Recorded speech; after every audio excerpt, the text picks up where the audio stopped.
Olá,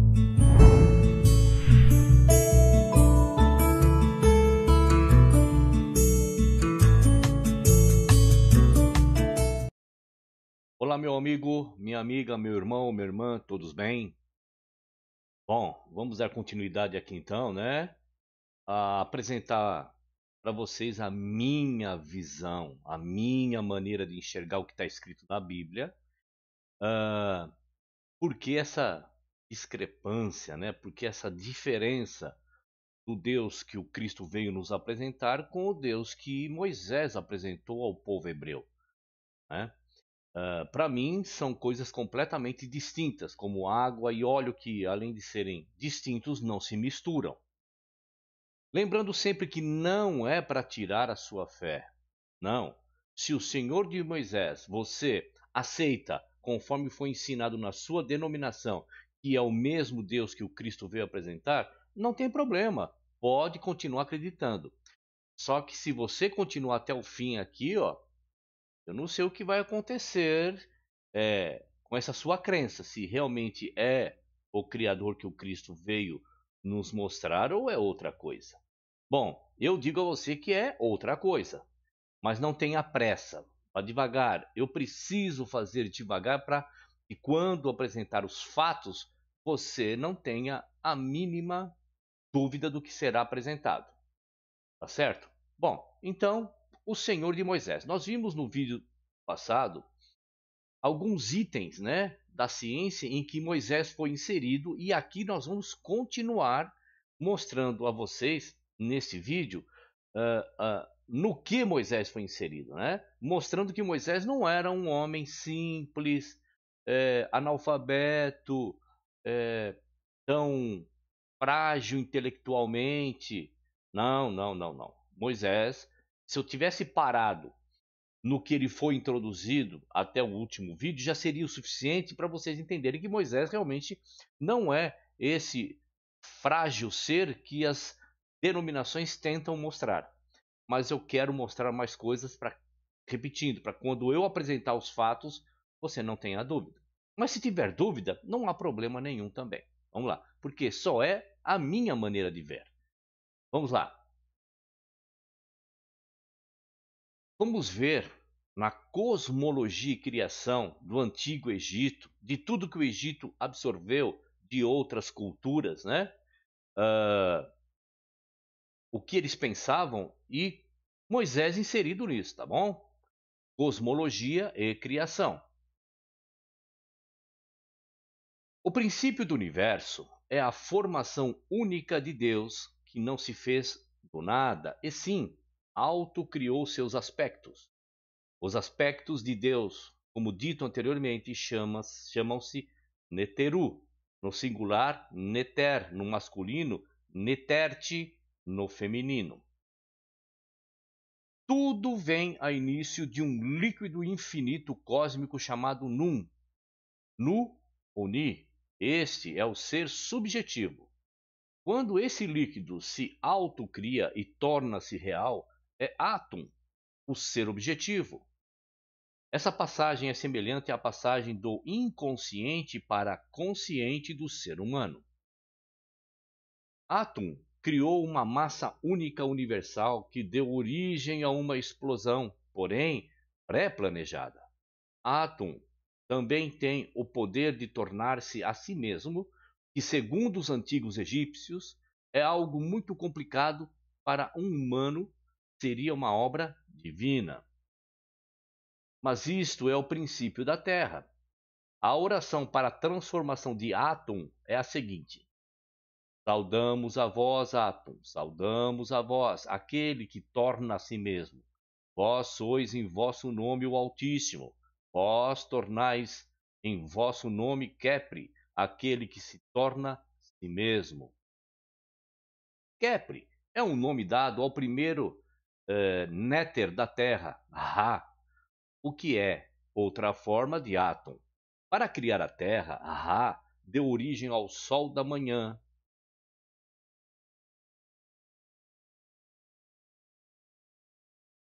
Enquanto o sol da tarde era Atum, cuspiu Shu e Téfnis, que deram origem a Ar, e a umidade. A seguir, outro texto de obra divina. Vamos lá. Fui anterior aos dois anteriores que criei, pois tinha prioridade sobre os dois anteriores que criei, visto que meu nome é anterior ao deles, porque criei-os antes dos dois anteriores. Os próximos Neter ou Neteru a serem gerados eram Geb e Nuti, que criaram os dois ambientes da terra, o céu e a terra. Esses também deram origem aos quatro Neteru da vida, Osíris, Ísis, Sete e Néfites. Esses nomes já é mais conhecido para vocês, né? Osíris criou a vida no além e todo o processo de jornada até o céu. Ísis é responsável por todos os seres vivos. Sete representa os opostos, mas também coisas más, o ódio e caos. Néfites representa o deserto, a orientação e o ato de morte. A história desses quatro Neteru é a origem do próximo a ser gerado. Lembrando que as próximas histórias são semelhantes aos humanos porque esses Neteru eram de espécies bem próximas aos humanos. Existem milhares de versões. No geral, a história é a seguinte: Osíris era o Néter que criou o ciclo de vida e morte, por isso governava a terra. Sete, movido à inveja, resolveu armar uma forma de matá-lo. Então, de forma incerta, provavelmente mostrando outra intenção, o trancafiou em um caixão e jogou no Nilo para se perder e ninguém nunca achar. Néfites percebeu isso e avisou Ísis.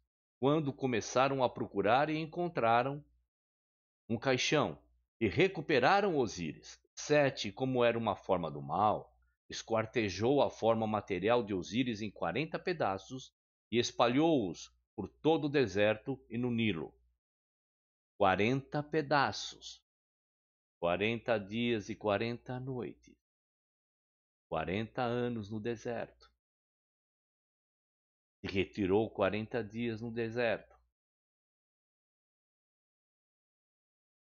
Mas isso que eu estou falando para vocês não são os fatos a quem eu estou provando a que Senhor Moisés seguia.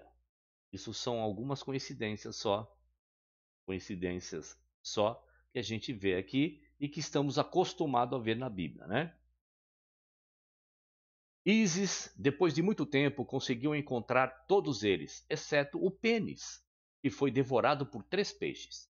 Ísis então fez um pênis, ela mesma, para Osíris. Então Osíris uniu-se a Ísis e gerou um filho. O filho era Horus, o herdeiro que então lutou contra Sete, perdendo um olho na batalha, mas conseguiu vencê-lo. Esse olho ficou conhecido como Olho de Horus, conhecido, né? Com os teóricos conspiracionistas, né? Dizem que é algo que, junto com toda essa conspiração, vai acabar com o ser humano, tal, tal. Mas isso já é uma outra história.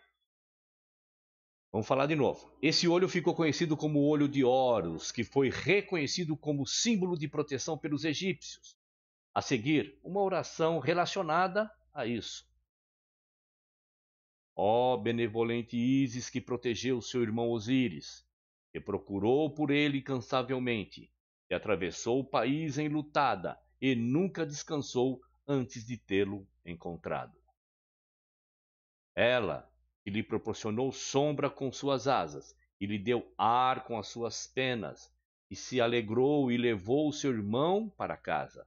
Ela, que reviveu o que, para o desesperançado, estava morto, e recebeu a sua semente e concebeu um herdeiro. Recebeu uma semente e concebeu a um herdeiro. E que o alimentou na solidão, enquanto ninguém sabia quem era. Horus também era conhecido como o Salvador da humanidade.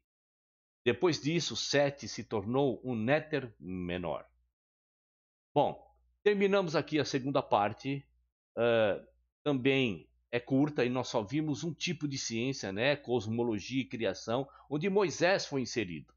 E aqui você perceba, meu amigo, que juntando tudo que Moisés veio aprendendo, Moisés saiu da parte prática, né? Da parte exata da matemática, da química e tal, e entrou para humanas, religiosidade, criação, cosmologia. Isso é para estruturar, para montar um indivíduo e depois iria para o deserto. Não é em vão, tá certo? Legal que você veio até aqui. Tenha calma, tenha paciência, a gente vai prosseguir passando informação. Estas informações sobre a ciência em que Moisés foi inserido, que ele foi inserido em toda a ciência, não é o que eu estou fazendo aqui. Eu não vou inserir toda a ciência. Algumas que eu acho mais importante para vocês. Tá certo? Então, um abraço e até o próximo vídeo.